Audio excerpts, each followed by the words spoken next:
السلام علیکم فرینڈز. کھاریا میں نیشنل کاؤنٹر ٹیررزم سینٹر کے قریب international Pakistan army team spirit 2020 کو منعقد کیا گیا. نیوز کا لنک ڈسکرپشن باکس میں موجود ہے.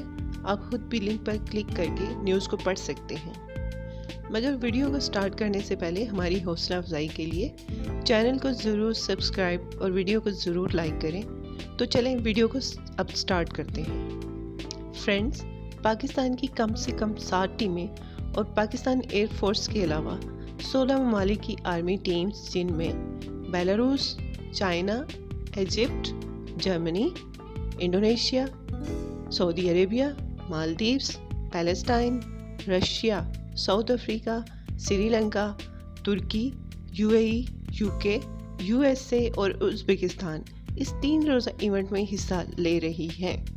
اس international Pakistan army team spirit 2020 کے مقابلے میں تمام ٹیم کی جسمانی برداشت، ذہنی چستی اور ان کی حکمت عملی کی مہارت کا جائزہ لیا جائے گا.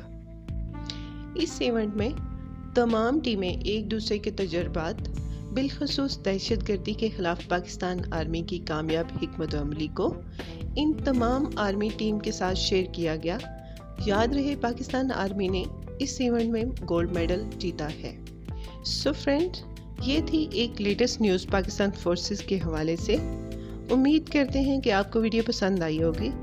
چینل کو ضرور سبسکرائب کریں. اللہ حافظ.